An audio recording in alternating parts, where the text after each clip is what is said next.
ಏನ್ ಮಚ್ಚ ಫೋನೇ ಇಲ್ಲ. ನಿನ್ ಫೋನ್ ತೆಗ ನೈ ಮರಿಕೆ ನಂಗೆ ಫ್ರಸ್ಟ್ರೇಷನ್ ಐತೈತ್ ನಂಗೆ.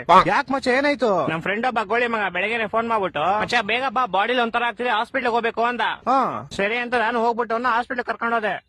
ಅಲ್ಲಿ ನೋಡ್ರೆ ಆ ಗೋಳಿ ಮಗ ಡಾಕ್ಟರ್ ಹತ್ರ ಹೋಗ್ಬಿಟ್ಟು ಸರ್ ನಂಗೆ ದಿನಕ್ಕೆ 3 ಸತಿ ಮಾತ್ರ ಹೊಟ್ಟೆ ಇಸ್ತದೆ ಅಂತವ್ನೆ. ಯಾವ ಇವೆಲ್ಲ? ಆಮೇಲೆ ಅದೀಗ ಡಾಕ್ಟ್ರು ಅದೆಲ್ಲರಿಗೂ ಆಗುತ್ತಪ್ಪ ಅದ್ ಬಿಟ್ಟು ಬೇರೆ ಏನಾದ್ರು ಪ್ರಾಬ್ಲಮ್ ಇದ್ರೆ ಹೇಳು ಅಂದ. ಅದಕ್ಕೆ ಈ ಗೋಳಿ ಮಗ ಸರ್ ನಂಗೆ ಬರೀ ನೈಟ್ ಮಾತ್ರ ನಿದ್ದೆ ಬರುತ್ತೆ ಅಂತವ್ನೆ. ಆ ಡಾಕ್ಟ್ರು ನನ್ ಮಗ ನೋಡ್ತಾವನೆ ಎಂತ ಗೋಳಿ ಮಂಗ್ ಕರ್ಕೊಂಡ್ ಬಂದಿದ್ಯಾ ಅಂತ. ಅಯ್ಯೋ ಮತ್ತೆ ಕರ್ಕೊಂಬಂದ್ಬಿಟ್ಟೆ ಶಿಷ್ಯನ್ ಹೆಂಗ ಆಚೆಗೆ. ಆಚೆ ಬಂದ್ಬಿಟ್ಟು ಶಿಷ್ಯ ಹಾಸ್ಪಿಟ್ಲ್ ಎಲ್ಲ ಫುಲ್ ನೋಡ್ಬಿಟ್ಟು ಮಚ್ಚ ಈ ಹಾಸ್ಪಿಟ್ಲ್ ನಂಗೆ ತುಂಬಾ ಸ್ಪೆಷಲ್ ಅಂದ. ಏನ ಸ್ಪೆಷಲ್ ಅಂದ್ರೆ ಮಜ ನಾನು ಈ ಹಾಸ್ಪಿಟಲ್ ಹುಟ್ಟಿದ್ದು ಅಂದ. ಅದ್ರಲ್ಲಿ ಏನ್ ಸ್ಪೆಷಲ್ ಐತಂತೆ? ನಾನು ಸೇಮ್ ಕ್ವಶನ್ ಕೇಳ್ದೆಪ್ಪ. ಮಚ್ಚ ನಾನ್ ಚಿಕ್ಕ ವಯಸ್ಸಲ್ಲೇ ಹುಟ್ಬಿಟ್ಟೆ ಅದೇ ಸ್ಪೆಷಲ್ ಅಂತ.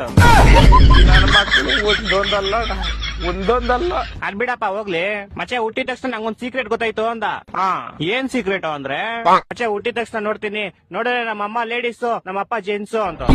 ಹೊಟ್ಟೆ ಎಷ್ಟು ಉರ್ಸ್ತಾವ್ರು ಅಪಕ್ವತ್ನ ನೋಡಿದ್ರೆ.